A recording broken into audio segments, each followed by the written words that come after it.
Hello everyone, स्वागत है आप सभी का ऑनलाइन प्रेप में। तो फाइनली आप सभी के डिमांड पे इस क्लास से हम लोग शुरू करने जा रहे हैं करंट अफेयर के इंपॉर्टेंट क्वेश्चन का प्रैक्टिस सेट, जो कि आप सभी के एग्जाम के पॉइंट ऑफ व्यू से बहुत ही इंपॉर्टेंट होगा।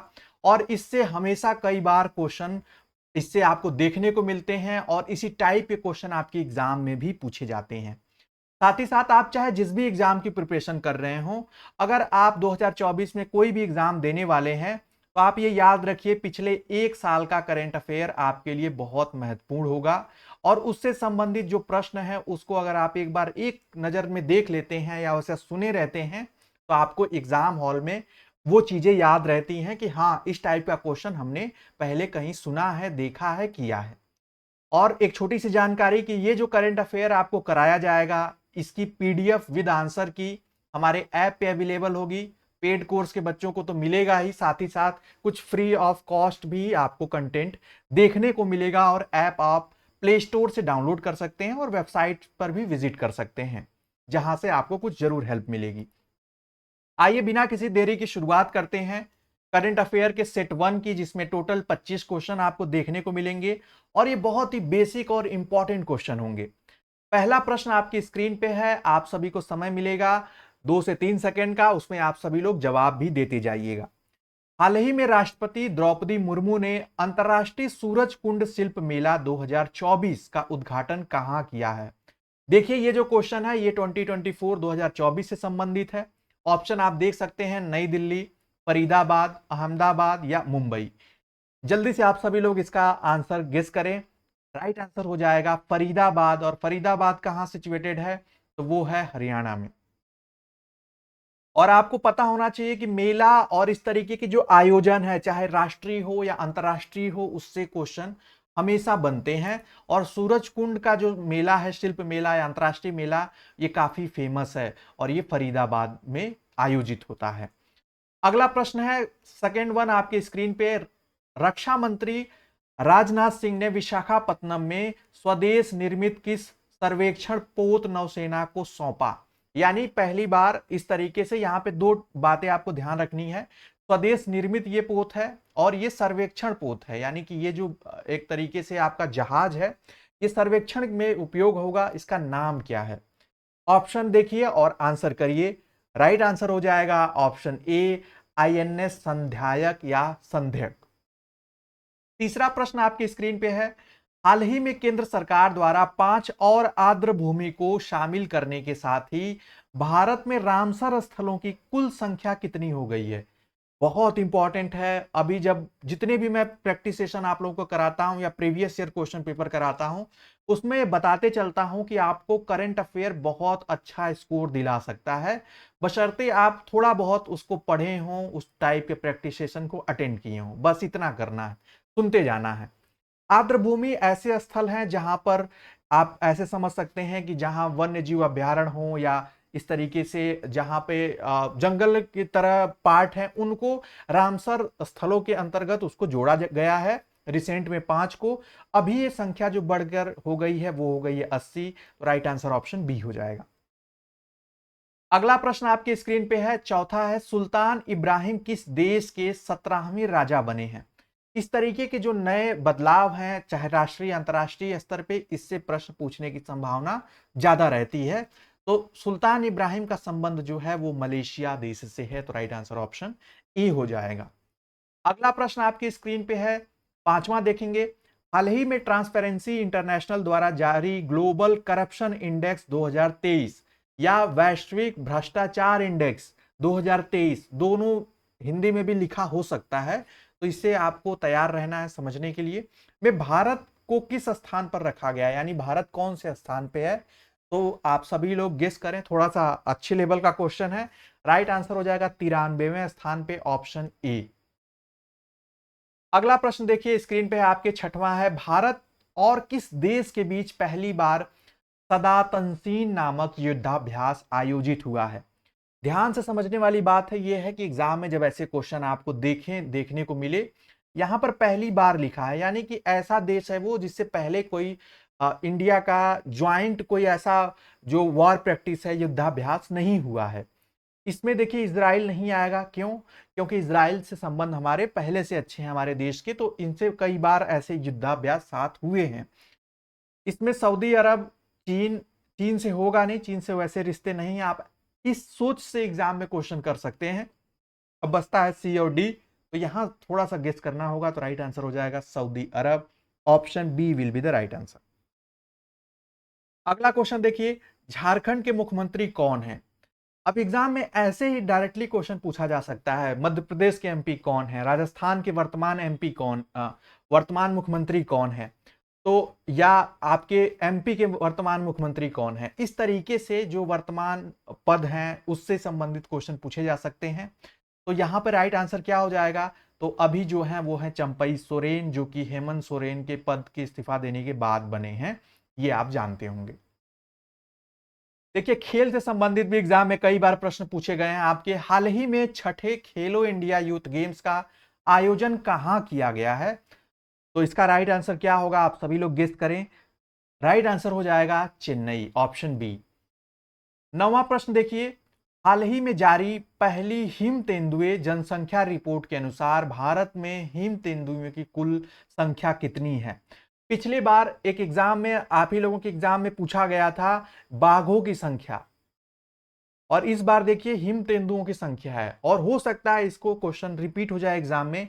तो ये थोड़ा सा लेंदी है, ऐसा याद करना मुश्किल हो जाता है, लेकिन आपको थोड़ा सा आइडिया रहना चाहिए कि वो संख्या है 718। Option A will be the right answer.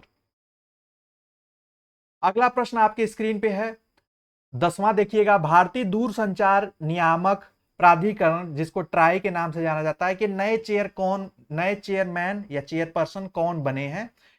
आपको गेस करना है, और आप अगर जानते हो तो इसका जवाब दें, और ऑप्शन आपके सामने है। राइट आंसर हो जाएगा Anil Kumar Lahoti. Option C will be the right answer. 11वां प्रश्न आपके स्क्रीन पे है, टीईआई ने 2024 का भारत का शीर्ष नियोक्ता किसे चुना है? तो टीईआई ने 2024 में जो भारत का शीर्ष नियोक्ता चुना है, वो चुना है एनटीपीसी को। राइट आंसर ऑप्शन सी हो जाएगा। एक और क्वेश्चन आपके स्क्रीन पे है, ऐसा जो पहली बार टाइप से जो क्वेश्चन पूछे जाते हैं उसमें यह आता है कि भारतीय सेना में सूबेदार का पद संभालने वाली पहली महिला कौन बनी है? जो भी पहली महिला, इस तरीके के प्रश्न है उससे भी संभावना बढ़ जाती है क्वेश्चन एग्जाम में आने की। राइट आंसर क्या होगा, आप सभी लोग गेस करिए। वो है Preeti Rajak. Option A will be the right answer. अगला देखिए, इस तरीके के जो आपके फिल्म फेयर अवार्ड हैं, पुरस्कार आयोजन है, उससे क्वेश्चन हमेशा पूछे जाते हैं। 13वां है गांधीनगर में आयोजित 69वां फिल्म फेयर पुरस्कार।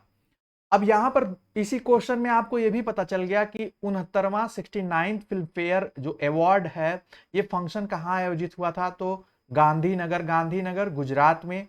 तो इस तरीके से आप इस फैक्ट को नोट कर लें। इसमें रणवीर कपूर को किस फिल्म के लिए सर्वश्रेष्ठ अभिनेता का पुरस्कार मिला है? यहाँ पे कपूर आप लिख सकते हैं। तो आप सभी लोग गेस करिए, ब्रह्मास्त्र, एनिमल, संजू या बेशरम। तो राइट आंसर हो जाएगा एनिमल, ऑप्शन बी। अगला क्वेश्चन आपके स्क्रीन पे है, देखिए स्पोर्ट्स से आपके एग्जाम में क्वेश्चन पूछे जाते हैं करंट से। किस देश के टेनिस खिलाड़ी यानिस सिनर ने ऑस्ट्रेलियन ओपन 2024 में एक जो पुरुष एकल का खिताब जीता है? तो पुरुष एकल का खिताब किसने जीता है, और ये यहाँ पे किस देश से संबंधित है, ये क्वेश्चन पूछा गया है आपसे। तो राइट आंसर क्या हो जाएगा, वो हो जाएगा ऑप्शन डी, ये इटली से संबंधित हैं। 15वां बहुत ही इंपॉर्टेंट क्वेश्चन है, ऐसे क्वेश्चन कई बार रिपीट होते हैं, यानी इसी तरह से हाल ही में बीसीसीआई ने, ध्यान से समझिएगा, आईसीसी नहीं है, बीसीसीआई ने किसे क्रिकेटर ऑफ द ईयर 2024 के अवार्ड से नवाजा है? Cricketer of the year 2024। और इस तरीके से जो भी करंट अफेयर में क्वेश्चन बनते हैं वो बहुत ही सिंपल होते हैं, बस आपको ध्यान रखना है। राइट आंसर हो जाएगा शुभमन गिल। इनकी ओडीआई में बहुत अच्छी परफॉर्मेंस को देखते हुए, यानी वनडे क्रिकेट में इनको इससे नवाजा गया है क्रिकेटर ऑफ द ईयर 2024 से। और ये कितना इंपॉर्टेंट है, क्योंकि 24 में ही आपकी एग्जाम होने हैं, और इसके बाद में भी करंट अफेयर काम आते हैं, यानी आप आगे भी देंगे तो उसमें भी पूछे जा सकते हैं, कोई और एग्जाम देंगे तो उसमें भी। ऑस्ट्रेलियन ओपन 2024 का पुरुष डबल्स का खिताब किसने जीता? सिंगल्स का भी हम लोगों ने ऊपर देखा, यानिक सिनर। अब यहां पर आपसे पूछा गया डबल्स का खिताब किसने जीता है, तो राइट आंसर क्या हो जाएगा, आप गेस कर सकते हैं। तो 16 का राइट आंसर होगा रोहन बोपन्ना और मैथ्यू एबडन ने, यानी ये भारतीय और ऑस्ट्रेलियन ये दोनों लोगों ने मिलकर पुरुष डबल्स का खिताब जीता है। Option A will be the right answer.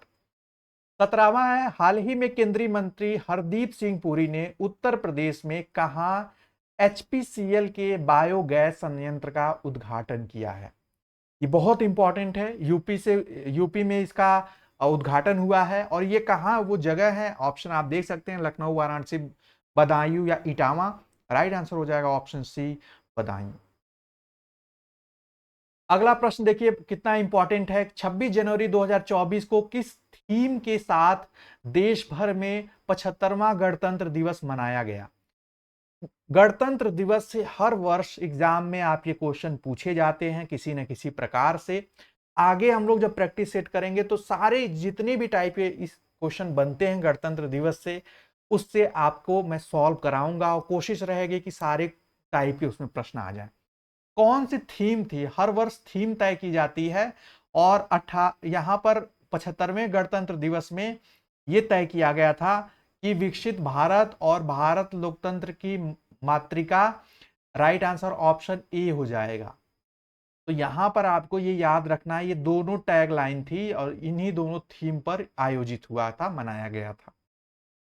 इसी से संबंधित अगला प्रश्न भी है, संस्कृति मंत्रालय की किस थीम वाली झांकी को 75वें गणतंत्र दिवस की परेड में शामिल झांकियों में प्रथम पुरस्कार मिला है? आपको यह भी पता होना चाहिए कि जब भी गणतंत्र दिवस का आयोजन होता है, जो भी झांकियां निकाली जाती हैं तो उनको पुरस्कार भी दिया जाता है। तो उसमें किस थीम को मिला है, ये क्वेश्चन यहां पे पूछा गया है। तो राइट आंसर हो जाएगा भारत लोकतंत्र की जननी थीम जो है, option B will be the right answer. यानी यही दूसरी जो यहां पे दूसरी थीम थी उसे मिला प्रथम पुरस्कार। अगला प्रश्न है, किस कंपनी द्वारा संचालित कृत्रिम देश की पहली यूनिकॉर्न एआई कंपनी बनी है? इंडिया की है, नाम इस एआई कंपनी का रखा गया है कृत्रिम। अब वो कौन है, किस कंपनी द्वारा संचालित है, ये आपको बताना है। राइट आंसर हो जाएगा ऑप्शन बी, ओला। अगले प्रश्न पे आते हैं। अगला प्रश्न आपके स्क्रीन पे है, 21वां किस देश का 30 सदस्यों वाला मार्चिंग बैंड और राफेल एयरक्राफ्ट पहली बार भारत के 75वें गणतंत्र दिवस परेड में शामिल हुआ है? ऐसा भी होता है कि जब गणतंत्र दिवस की परेड होती है तो अलग देशों के भी वहां से मार्चिंग बैंड और उनके सैनिक भी परेड कर सकते हैं, करते हैं। तो इसमें दो चीजें हैं, 30 सदस्यों वाला मार्चिंग बैंड और राफेल एयरक्राफ्ट। ये दोनों कहां से संबंधित हैं, आप गेस करेंगे तो आपको आंसर पता चल जाएगा। ऑप्शन सी हो जाएगा, राफेल एयरक्राफ्ट जो है फ्रांस से संबंधित है। तो option C will be the right answer. 22वां प्रश्न देखेंगे, लगातार दूसरी बार किसने T20 cricketer of the year का खिताब जीता है? यहां पर बहुत इंपॉर्टेंट क्वेश्चन है, T20 cricketer of the year, और इसका आप सभी लोग आंसर करेंगे। और बहुत ही सिंपल क्वेश्चन है, राइट आंसर क्या हो जाएगा, सूर्य कुमार यादव, ऑप्शन डी हो जाएगा। ध्यान से जानिएगा, अभी भी ये T20 जो क्रिकेट फॉर्मेट है उसके नंबर 1 प्लेयर हैं, यानी रैंकिंग में भी नंबर 1 है। तो ऐसे भी क्वेश्चन पूछे जा सकते हैं, ये आपको याद रखना है, और ये आईसीसी ने दिया है। ठीक है, अगला क्वेश्चन है 23वां है, 24 जनवरी 2024 को किस राज्य ने अपना 75वां स्थापना दिवस मनाया है? साथ ही साथ इसमें ऐसे भी राज्य हैं जो अपना स्थापना दिवस मनाते हैं, लेकिन 24 जनवरी को कौन मनाता है? तो राइट आंसर क्या हो जाएगा, आप सभी लोग गेस करिए। राइट आंसर उत्तर प्रदेश हो जाएगा, और इसने 75वां स्थापना दिवस मनाया। ठीक है, अगले प्रश्न पे आते हैं। अगला प्रश्न 24वां आप देख सकते हैं, हाल ही में पुरुष युगल टेनिस रैंकिंग में शीर्ष पर पहुंचने वाले सबसे उम्र दराज खिलाड़ी कौन बने? यानी सबसे एजेड खिलाड़ी हैं ये, जिन्होंने इस रैंकिंग में शीर्ष पे पहुंचे हैं, वो कौन है? 24वें का राइट आंसर क्या हो जाएगा, आप सभी लोग गेस कर सकते हैं। वो इंडियन है और वो हैं रोहन बोपन्ना, ऑप्शन बी हो जाएगा। अगला क्वेश्चन आपके स्क्रीन पे है, आईसीसी पुरुष one day cricketer of the year 2023 ध्यान से समझिएगा, 3 प्रश्न हम लोग कर चुके हैं।